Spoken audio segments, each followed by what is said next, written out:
All right. So we'll start with the O lineman. Now, this class is not the strongest on the offensive line all around. So I say for this, we'll just do all offensive linemen, combine tackles with interior guys, and just give our top 5 to 6. So if anybody would like to go first and name their offensive lineman number 1 in this draft.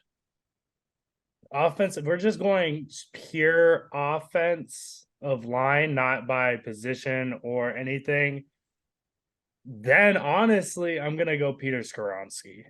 I think he has the best ability inside out to play both the tackle and the offensive guard position. The difference is that I think he will be way better suited for guard, but he's not like Cody from North Dakota, who I think will purely be a guard. I think he moves inside. He will play guard purely. I think Peter still has a shot to play tackle. The only problem is his arms are short. His arms are so short. A lot of these offensive linemen in this class don't have like the longest arms. No, not at all.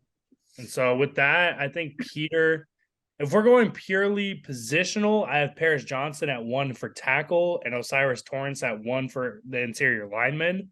Yeah. But if we're going the number 1 overall like prospect, I think it's Peter Skoronski. Very fair. I'll back it up here. Another guy, a guy I didn't really like know of up until the combine, but Blake Freeland had a really good combine. He was he had the top vertical and broad jump out of all linemen.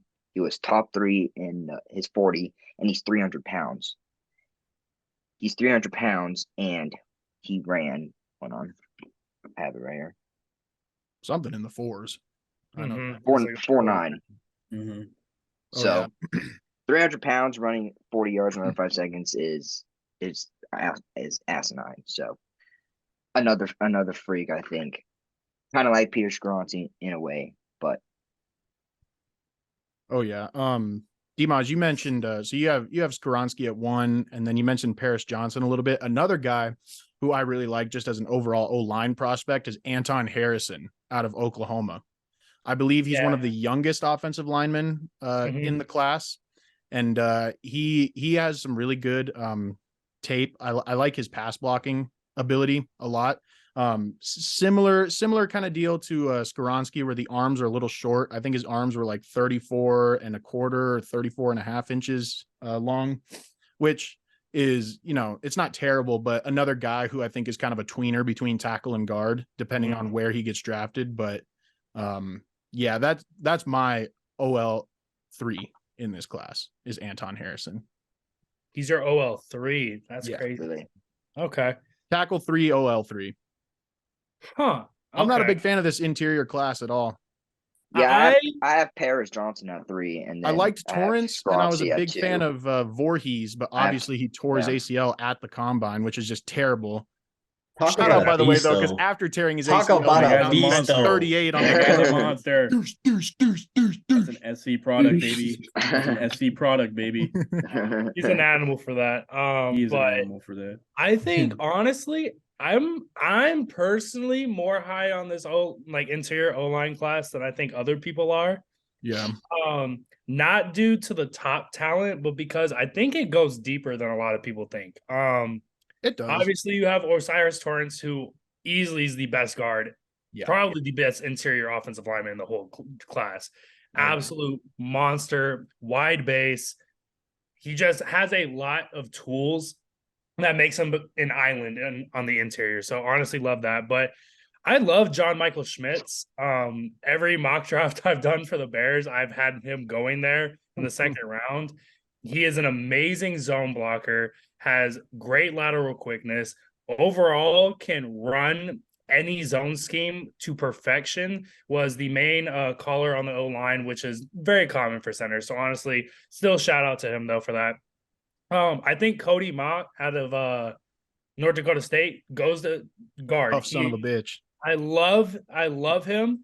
He reminds me so much of Tevin Jenkins on being a very over-aggressive tackle that is decent in pass, but a monster in the run game. Plays gap sound, but he has awkwardly, like Peter Skoronski had shorter arms for someone that could play tackle. Cody has awkwardly like short arms. Like he looks like a T-Rex, honestly. So I feel like he sits well at guard. And then honestly, Joe Tippmann out of Wisconsin, I love as a prospect. I think he very similar to John, but I think his power at the attack is a little weaker. He gets confused in pass cover, and pass sets a lot with twists and stunts. And then obviously you have Olu, I can't say his name correctly, Olu Oluwatimi from Michigan. Yeah. Honestly, if he had just more strength at the point of attack in pass sets and in run blocking, he probably would be my number one. I love his technique is probably the cleanest in this whole class.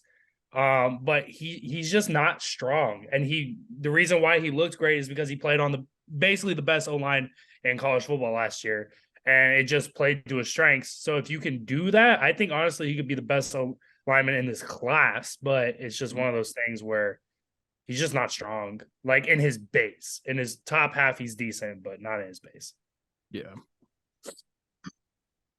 Any other guys who haven't been mentioned yet? I just wanted to give a quick shout out to a couple of tackles out of the SEC, being Broderick Jones out of Georgia. Mm-hmm. Pretty high upside prospect. And then also Darnell Wright out of Tennessee. A couple of pretty solid tackles, probably like day 2 to 3 type guys, but yeah. Darnell just scares me because he struggles a lot against speed rushers, and I feel like it's the opposite for Broderick. Broderick has that frame, has a good light frame, but power kind of overwhelms him. He's a great zone blocker. Also, honestly, a great gap blocker. He's just a great run blocker in general.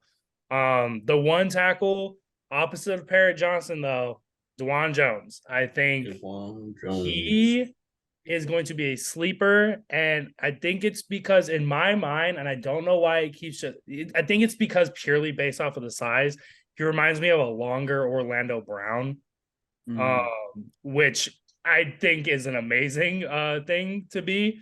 Yeah. So if he can play anywhere like that, I think he gets drafted in the same area, about 3rd round, comes in, competes for a starting spot, gets it.